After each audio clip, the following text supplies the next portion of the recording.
Good morning students.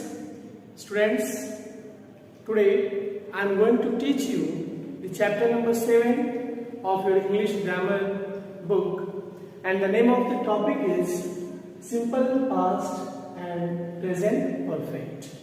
Students, in this chapter we will read about simple past tense and present perfect tense. So first of all we will start present perfect tense. Students, I have written the use of present perfect tense. The present perfect tense is used to express an action that began in the past and completed at the present time. The present perfect tense is used to express an action that began, that started in the past and it completed at the present time. For example, he has finished his work. The action is what? Finish. Finishing the work. The action is finish, and the action was started in the past and now at present it has finished. So now at present the action was began in the past and it completed at the present time. Okay? Students, now see the helping verb of this tense. Students, has and have. There are two helping verbs in this tense, has and have. Students, has is used with he, she, it and singular subject and singular subjects, while have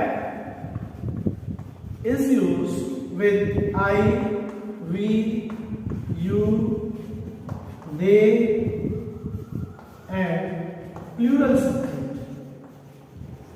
and plural subjects.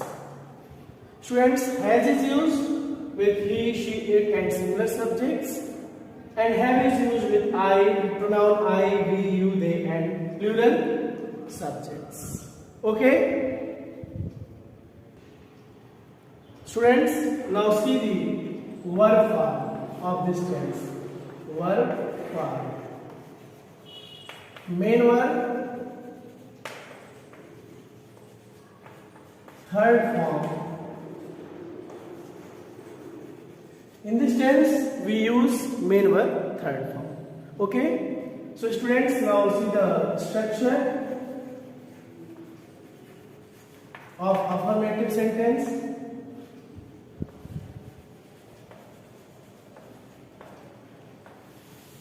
We always use the third form of the verb in this tense, whether the sentence is affirmative or negative or interrogative. See, subject, then helping verb,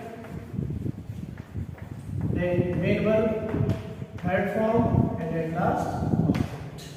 Okay? In this sequence, we will write subject, has or have, plus main verb, third form, and then object. For example, Ram has completed his homework. Ram has completed his homework. Here, subject is Ram, has is helping verb, completed main verb third form. His homework, that is object. Ram is subject and has is helping verb. Ram is in singular number, that's why I have used has with Ram. If the subject will be a plural number, then we will use have. Okay?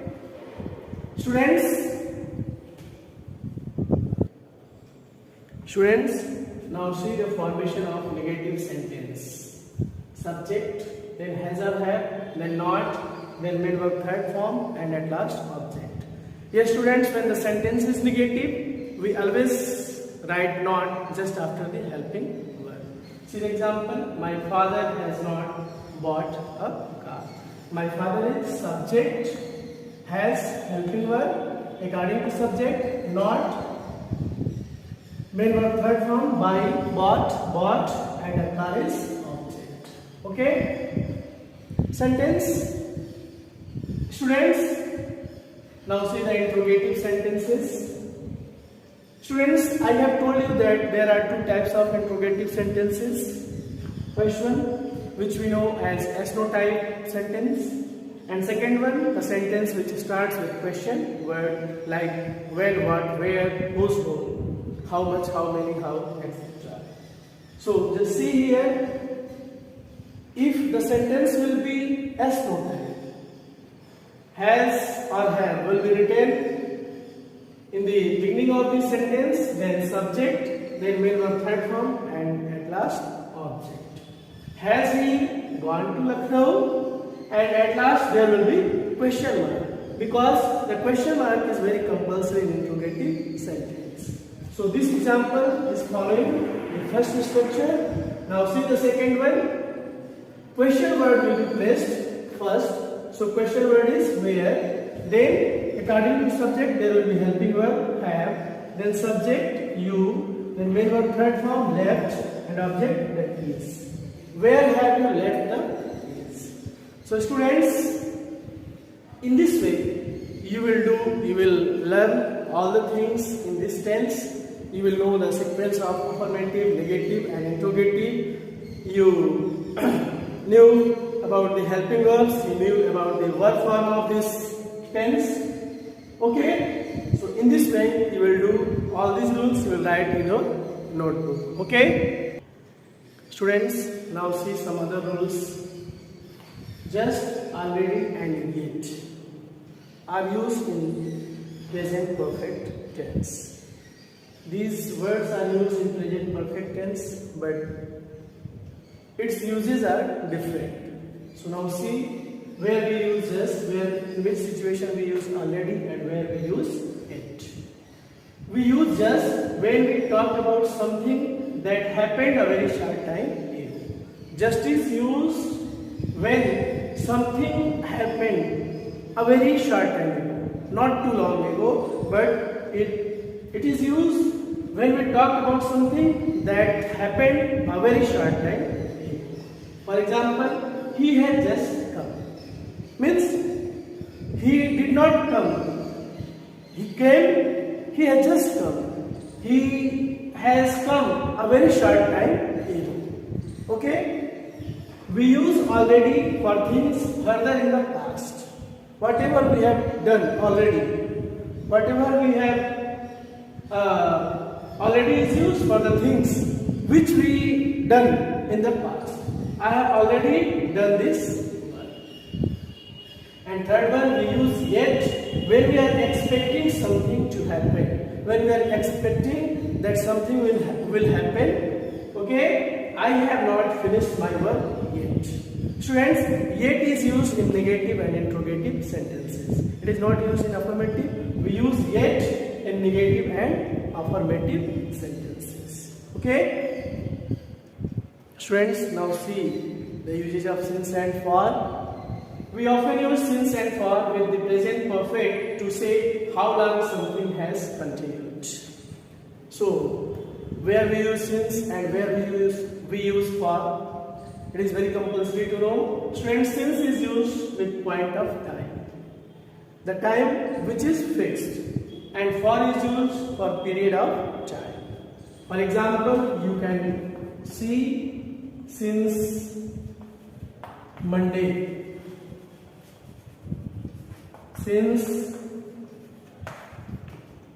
June, since 2008, and for 2 days, for 5 months, for 3 years, for 3 for 3 years, etc. So students, when time will be fixed, then we will use since, and for period of time, when the time is not fixed, when there will be counting of day, months, year, week, then we use for. Okay? And when there will be the name of the day, the name of the year, the name of the month, then we use since. Okay? So students, thus we have completed present perfect tense. Write all the rules, whatever I have written on the board, and revise this chapter. That's all for today. Thank you and have a nice day ahead.